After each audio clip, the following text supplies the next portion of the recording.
को बताया था कि सिर्फ सोशल मीडिया पर ही नहीं, जमीन पर भी उतरकर अपने भाइयों के साथ हम खड़े होंगे और उनकी मदद करेंगे। मेरा नाम सर्वेश पांडे है और मैं सौड़ आर्मी का प्रमुख हूं। मैं बहराइच की धरती से चल करके ललितपुर में आज आया हूं। ये कौन सा गांव है? क्या? सिलावल। ललितपुर के सिलावल गांव में आया हूं। हमारे साथ ये बैठे हैं विष्णु तिवारी जी। इस समय सोशल मीडिया और न्यूज चैनलों में हर जगह आप लोग देख रहे होंगे कि किस तरीके से बेगुनाह होते हुए भी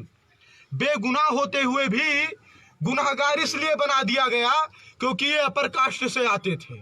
बेगुनाह होते हुए भी गुनाहगार इसलिए बना दिया गया क्योंकि ये अपर कास्ट से आते थे।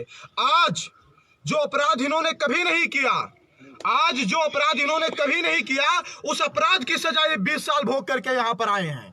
ये वही विष्णु तिवारी जी हैं जिन्होंने जो अपराध कभी नहीं किया, उस अपराध की सजा भोग करके आज 20 साल के बाद जेल से बाहर आए हैं। आज मेरा सवाल है इस देश की शासन, प्रशासन, कानून और सरकार से।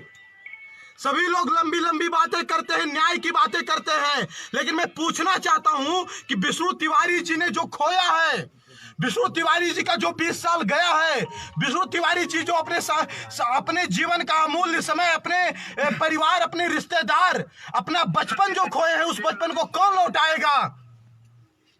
इस तरीके से घटनाएं घट रही हैं देश में। आज एक विष्णु तिवारी हमारे साथ में बैठे हैं, ऐसे पता नहीं कितनी विष्णु तिवारी के साथ घटनाएं घट रही हैं, लेकिन कुछ चीजें छिप जाती हैं और कुछ चीजें छप जाती हैं। अगर विष्णु तिवारी जी की बात हम लोगों तक ना पहुंचती तो हो सकता है हम लोग ना जान पाते, और अगर ना जान पाते तो एक गुमनामी विष्णु तिवारी 20 साल की सजा भोगने के बाद दर दर की ठोकर खा करके इसी सलावल गांव में, क्या नाम है, सलावल गांव में दर दर की ठोकर खा करके मर जाता और हम कुछ ना करते।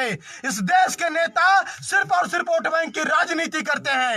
एससी एसटी एक्ट का क्या दुष्परिणाम होता है ये मैं नहीं, इनसे आप पूछ सकते हैं जो आपके सामने प्रत्यक्ष उदाहरण है। आप कुछ बताइए हमें, कैसे क्या बीता आपके साथ? भाई साहब, बीताइयों के जड़ थोड़ी सी विवाद था, गायों का विवाद था। गाय खेती, उसकी भी खेती थी। वो दूसरे गांव का रहने वाला है, यहाँ का बासिंदा भी नहीं है, वो बासिंदा यहाँ का नहीं है, दूसरे गांव का है, खितमास का। वहाँ से भी उसी चक्कर में उसको मार खदेड़ दिया। वहाँ भी हरकतें गंदी करता था इस तरीके की।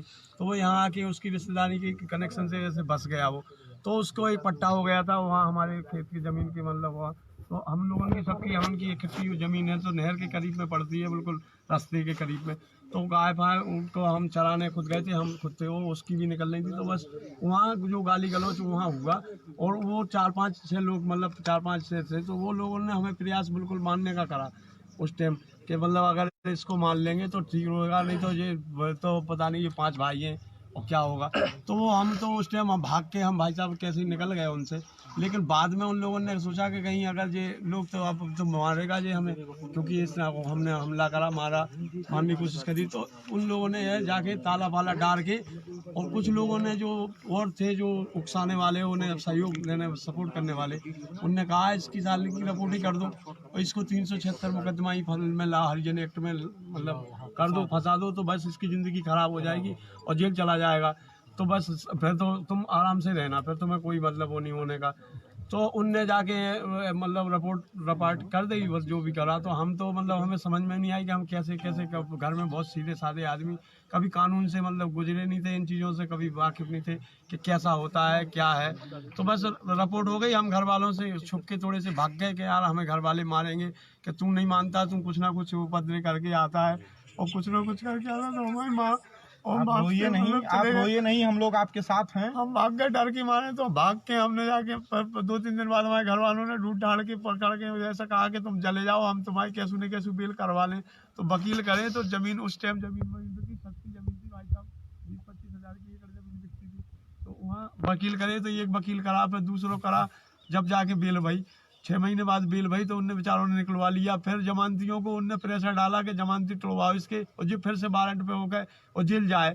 तो फिर से हम मतलब जमानती तोड़वाने लगे। तो हमने कहा यार हम ऐसी बात नहीं है, हम तुम्हारी मतलब वो नहीं है, हम काय को तोड़वा रहे। तो हम भाग गए वहाँ से, हम तारीख से गए और हम डर गए, हम भाग गए। तो वो जमानतियों का हिसाब ऐसा बना, उनकी घर वाली, उनकी औरतों को ऐसा उकसा गया कि मतलब वो कहोगे हम फांसी लगा लें, अगर महाराज तुमने हमें मतलब हमारा आदमी जेल गया जे गया, तुम्हारे पिताजी ने वो जो ज़मीन आज 10 लाख की एकड़ भी नहीं हमें प्राप्त होने की, बिल्कुल मोटी ज़मीन, बिल्कुल शैम्पू का काम करे अगर बालों में डाल लो, रोड के किनारे की ज़मीन, वो 40,000 की एकड़ में एक मुल्लू कुमार को फार्म पे, सैदपुर फार्म पे काम करता है, वो बढ़िया है, पैसा वाला ठीक ठाक है, उसको भेज दी और वो ही पैसा रिकवरी भर दी।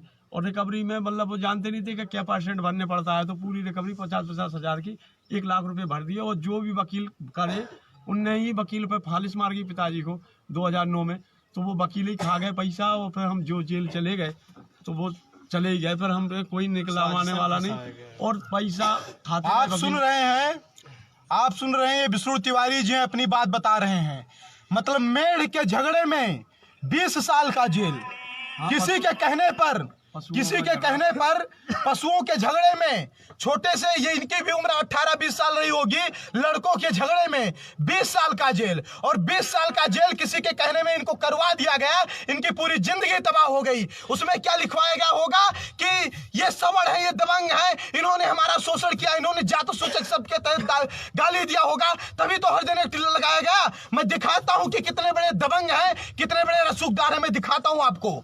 ये देखिए ये इनका घर है, ये बहुत बड़े करोड़पति विष्णु तिवारी का घर है, देख लीजिए आप लोग।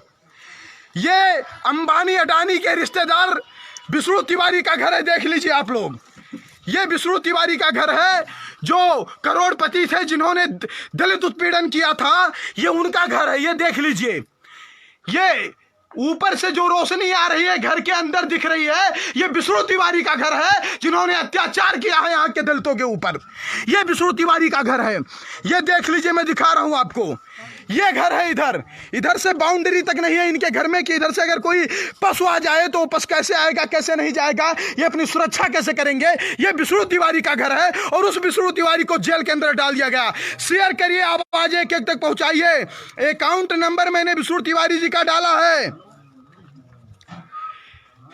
अकाउंट नंबर मैंने विष्णु तिवारी जी का डाला है। समाज के अगर आप हैं तो समाज का हाथ थामिए और सहयोग करिए, सरकारों पर मत निर्भर रहिए। ये वोट बैंक की राजनीति करने वाले गद्दार नेता, मक्कार नेता, ये कभी समाज के साथ नहीं खड़े होंगे। हमको आपको समाज के साथ खड़ा होना होगा।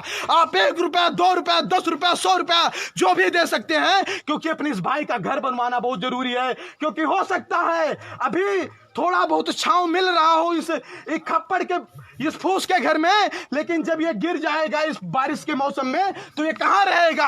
और इसके ऊपर ही पूरी जमीन बिक गई, जो 10 लाख रुपए एकड़ में बिकने वाली जमीन थी, वो मजबूरी में 4,000, 40,000 रुपए में बिकी है। और आज इनको बेगुनाह साबित कर दिया गया। सुप्रीम हाई कोर्ट का एक तल्ख टिप्पणी हो गई कि यह गलत है, तो क्या उस तल्ख टिप्पणी से इनका जीवन वापस हो जाएगा विष्णु तिवारी का? मुझे आप लोगों से और सरकार से जवाब चाहिए कि क्या उस तल्ख टिप्पणी से विष्णु तिवारी का जीवन वापस हो जाएगा? नहीं हो जाएगा। इस न्याय की आंदोलन को हम आर पार की लड़ाई में लड़ेंगे, चाहे जो हो जाए। और ऐसे पता नहीं कितने भाई हैं। मैं अपने समाज के लोगों से भी कहना चाहता हूं, अगर आप चाहते हो कि आपकी आने वाली नस्लें गूंगी ना हो तो अपने भाई को न्याय दिलाने के लिए आवाज उठाइए। मेरी मांग है सरकार से 50 करोड़ रुपए कम से कम भाई को मुआवजा मिले। ये इनका जो मान सम्मान गया है, इनके बच्चे जो भगाए गए हैं गांव में, इनके बच्चे लोगों के घर में बैठने नहीं पाए क्योंकि ये बलात्कारी के भतीजे बताए जाते थे, गद्दार के भतीजे बताए जाते थे। इन बच्चों को कभी बैठ यहाँ आइए क्या कहते थे लोग आपके साथ?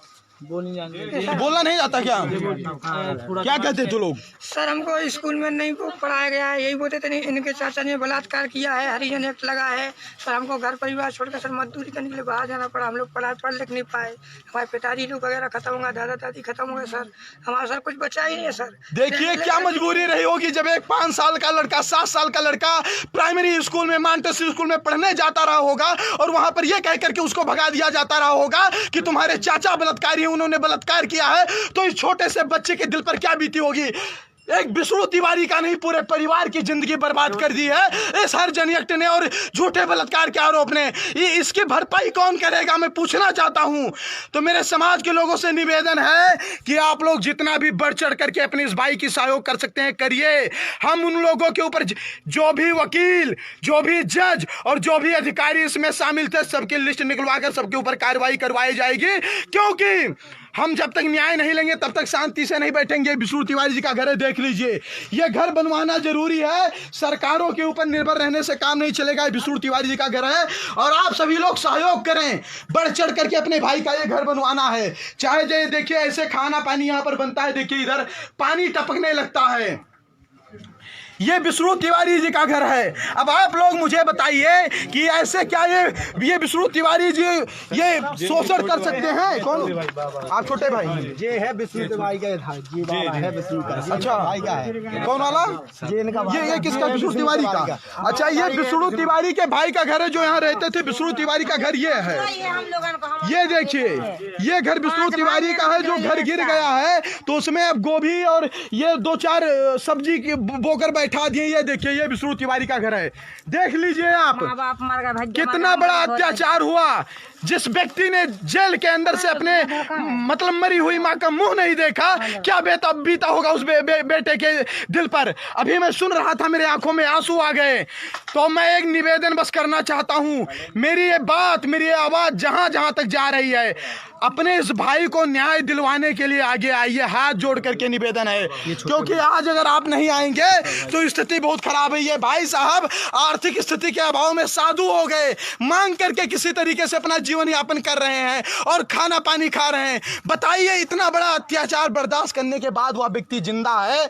इतना बड़ा अत्याचार बर्दाश्त करने के बाद वो व्यक्ति जिंदा है। आज उसकी प्रतिष्ठा चली गई, गांव में उसे कोई बैठने नहीं देता था, गांव में उससे कोई बात नहीं करता था। अब क्या उसका वो 20 साल, क्या उसका मान सम्मान कोई उसे वापस दिलवा सकता है? नहीं।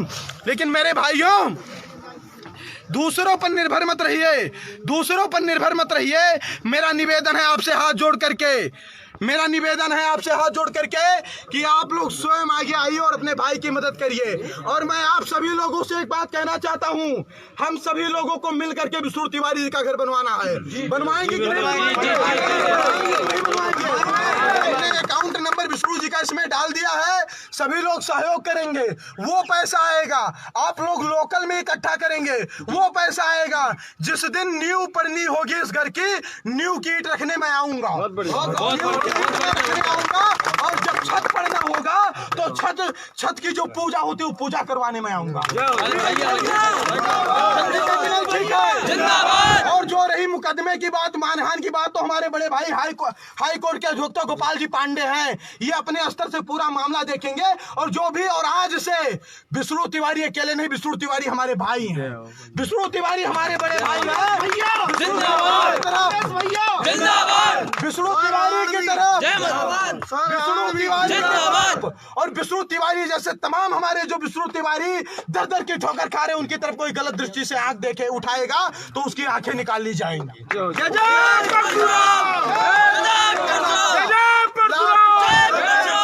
लास्ट बार हाथ जोड़ करके निवेदन है, आप लोगों ने कई बार कहा कि भैया जो सहयोग चाहिए ले लीजिए, आपका भाई बस से चलता है, रिक्शे चलता है, ठेले चलता है, लेकिन कभी अपने लिए सहयोग नहीं मांगा। आपका भाई अपने भाई के लिए सहयोग मांग रहा है, बढ़ चढ़ करके सहयोग करिए, क्योंकि भाई का तो 20 साल और जिंदगी चली गई, जमीन चली गई, लेकिन इसके घर के रहने की व्यवस्था हो जानी चाहिए। हम लोगों को मिल करके करना है और इसमें शर्म की बात नहीं है। अपनों की मदद हम नहीं करेंगे तो दूसरा कौन करेगा? और अब आइए सामने, जो लोग यहाँ नहीं पहुंच सकते ललितपुर में, वो अपने घर से, अपना पेटीएम, अपने अकाउंट नंबर से, अपने बैंक से जाकर के थोड़ा सा ही सहयोग, जैसे राम मंदिर निर्माण के लिए चला था वैसे विष्णु तिवारी जी के घर के निर्माण के लिए सहयोग। शब्दों के साथ गाड़ी को विराम दूंगा। भारत माता की जय, वंदे मातरम।